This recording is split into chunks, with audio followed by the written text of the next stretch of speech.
Hello, good evening and welcome to the Apprentice, You're Fired. I'm Anton Savage and I've been tasked with shining the light on tonight's dispatched candidate, and with the help of some unseen footage and our celebrity panel, we'll be exploring what makes these people tick. But we did find out one very interesting thing tonight. We found out Bill Cullen's secret to looking so good. And it doesn't involve eating a simple, humble diet. Oh no, the great man is not a fan of porridge and chicken. Brian, do you think chicken is new? No, Bill. What do you think of porridge? Is that new? No, Bill. And what about tuna? You don't eat that, do you? No, Bill.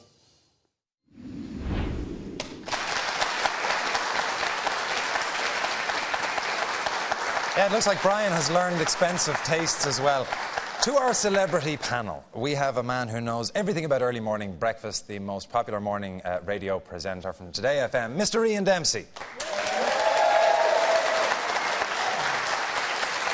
A man who knows his tuna steaks from his chicken breast, celebrity chef Kevin Dundon.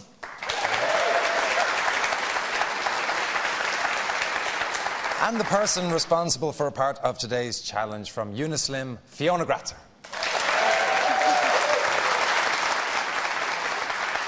Well, it was a tough challenge tonight, but Bill made no concession. One head had to hit the chopping block. If you missed the final blow, here's the rerun. David, I believe the man who made the biggest mistake was the man who led the whole team here today. So, David, you are fired. Thank you. Thank you. Well, please welcome the latest firee, Mr. David O'Byrne. David, how are you? Have a seat.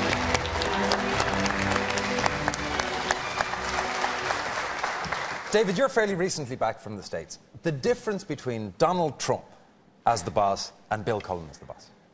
Probably the hair.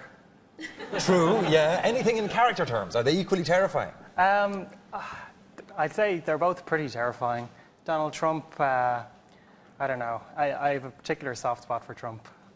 Probably because of his daughter in particular, Ivanka. But after your direct experience with Bill, have you not got the same soft spot for him and for Jackie? Yeah, no, they're great. Don't get me wrong. But I just like Trump. From watching it back, because this was your first chance to see it, what were your views? I think I jumped into the ad too quickly. I'm still happy with dividing the team pretty early on, because I think, as you've seen from the show, it's very hard to get a word in edgeways at times. So making the cut early, I think, was the right thing to do. But I think I wanted to get the ad in the bag by the end of the day, and I think it was a little too rushed. Well, on the ad, Ian, you're a man who knows an awful lot about radio. Your view on both ads? On both ads?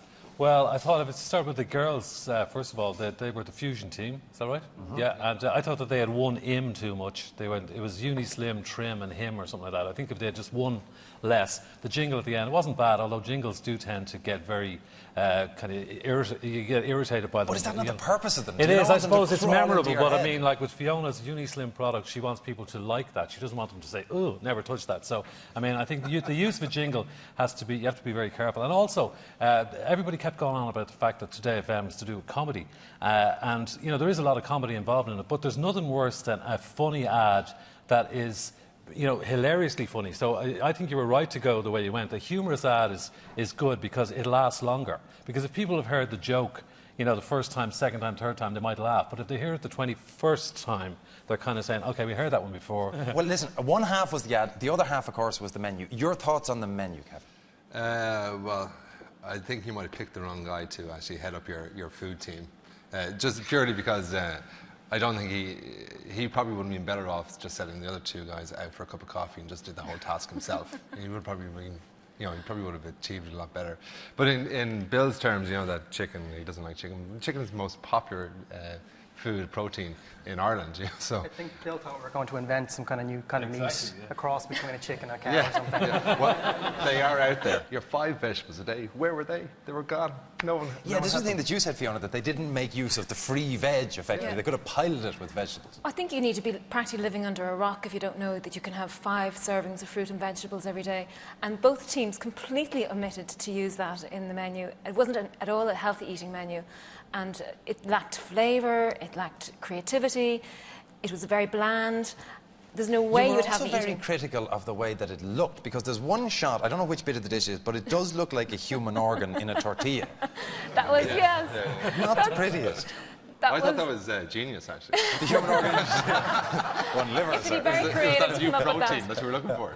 Well, let's have a reminder for ourselves of where it all may have gone wrong for David.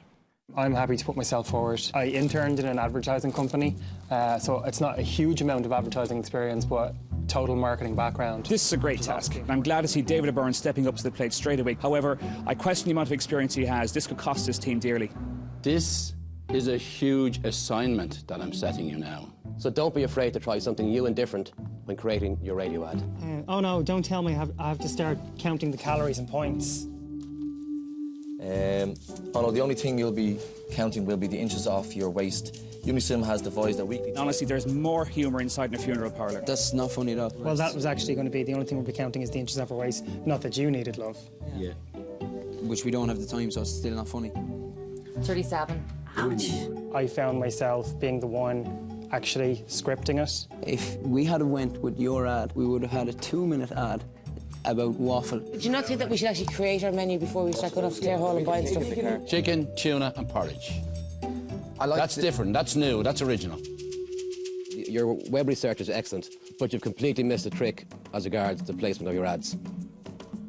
I think it went really well. They thought you'd got your marketing strategy totally and utterly and completely wrong. So, David, you are fired. Thank you. Thank you. Well, I actually think that the person who is ultimately responsible for your failure is Ian Dempsey. Because come on. They gave you 75% of their time. They threw that's 7.5. the place to put your ads. Breakfast We got radio. told that Ray Darcy has more women listening. The ladies like Ray. Oh, do they really? Well, that's what it said in the programme. They said that apparently he has a higher percentage of women. Well, I mean, why did you make the decision, David? I mean, like, obviously you looked at some sort of statistics. Yeah, we looked at the splits, men to women, and the reason why we went with your show, Yeah. apart from your personality, is that we wanted people on their way to work. Yeah. That's when they're listening, and that's when we thought the key demographic we were going after would be most attuned to the message. Well, we're joined this week, as we are every week, by Mairead Fleming, who is our Brightwater recruitment expert. Now, Mairead, David claimed to have had experience in an advertising agency. He said he'd interned in an ad agency and was therefore the best man for the job. Team agreed with him, but once he got the job, he seemed to lose his way. He did, didn't he? We didn't really get to know David during the course of that task at all. We didn't get a sense of your personality or what you were about, really.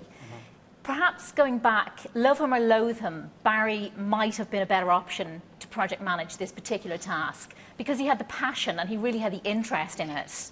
I can see you looking down at me like I've lost the plot. You drive me mad. But there you go, but he gets you going, and I think that's the thing with him. Barry was very, very interested in this particular task. He'd gone through the whole weight loss programme, so he had a huge interest in the menu, and he had a lot to say about that. And he was also fairly knowledgeable and clued in on the advertising side, so perhaps he would have been a better option for this particular one. Is there a gender split developing at this stage? Because this year, like most years, the guys are falling first. There is definitely a gender split. There's two trains of thought here. I think perhaps the guys are kind of buddies, they're bonding, they're getting to know each other, and the friendships are perhaps more important. Whereas the girls, they're very focused.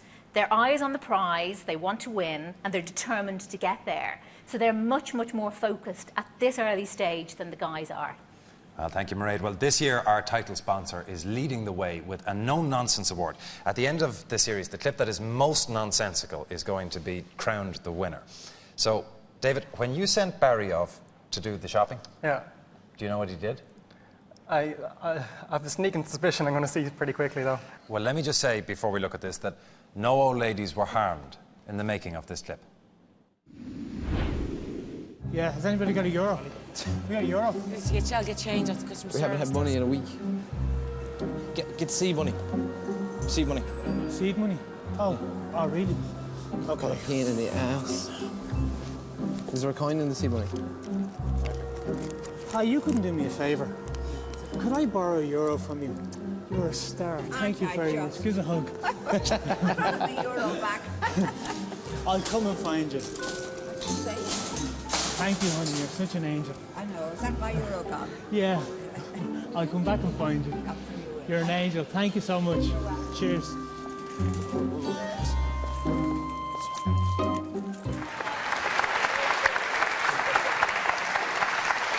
Well, Kevin, if you hated Barry before, what do you think of him now?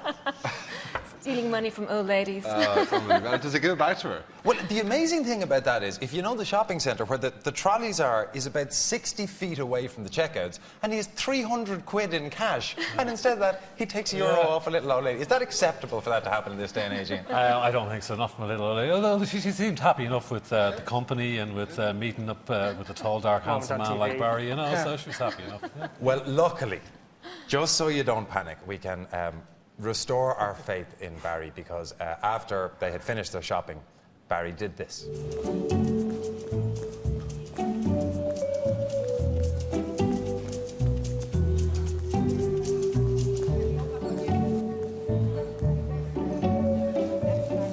Hi, how are you? There's your euro back. Do you know, I think I made on this. You're an angel. I think somebody gave me one already. Thank you. Cheers. Thank you. Yeah, and technically she made a profit, because one of the producers who didn't have a whole pile of faith in Barry gave her the euro on the QT, so she was up 100% on the deal. David, when you went into this, did you have a strategy? Did you have a bit of a game plan where you began to look at the guys and say, OK, I'm going to take these out one by one? No, not at all. I literally went in, wanted to win task by task, just do my best in each task. Was that a mistake? Should you actually have started to eye up the competition and plan who to take out? No, not at all. You might say you get to the final, say you're not going to win it, and the public are going to be watching in and saying, look, he's just manipulating people, he's not winning this because of his business skills. Is there anybody that you watched that you thought, yeah, that's Machiavellian option in action? Not that I would say. Oh, come on. That expression says there's somebody. Who is it that you think is playing the game? No, I'm not going to name names, but there are multiple people. But that means there is somebody that you've seen who's playing a game, who's doing it strategically. Yeah, absolutely. By doing what? It can be the smallest thing. It can be just that every decision that's made, you put a little seed there that I think the opposite. So you always have a defense that if it goes the wrong way, well, I kind of disagreed, I wanted to go the other way. What's your views on Jamie and his tactics? I like Jamie. I haven't got a bad word to say about the guy. I know I brought him into the boardroom. I said before I brought him into the boardroom that I still supported his decisions. And the reason why I brought it in, because the client didn't like what we'd come up with. He defended himself, as you expect people to do in the boardroom. So I think he's a good guy. I think he's very smart and he's very hardworking. Yeah, the reason we ask is because at the start, it looked a lot like Jamie was in love with you. David O'Byrne is performing far better than I expected. Because he's probably one of the quieter lads in the group, he probably felt that he had to stake a claim by being project manager early on in this process. And I was sceptical at the start. I just felt that there were so many strong characters, he might get found out, but he's actually done very well. Yeah, but no sooner had the words come out of his mouth than he says this.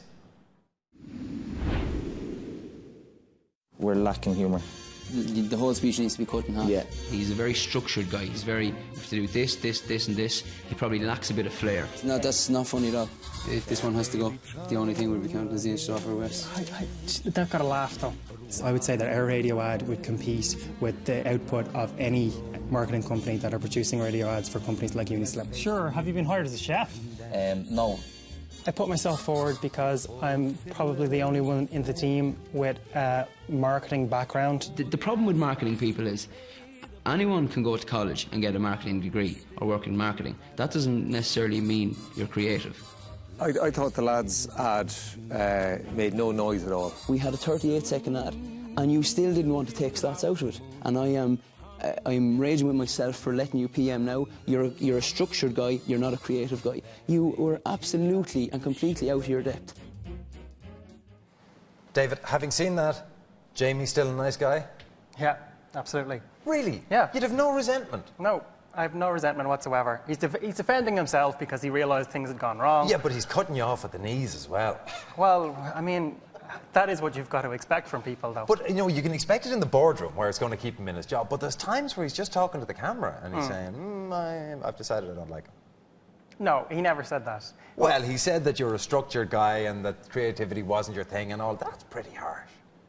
No, I don't agree. I've no problems. He's entitled to his opinion, and I have no problems with Jamie. Listen to this. What?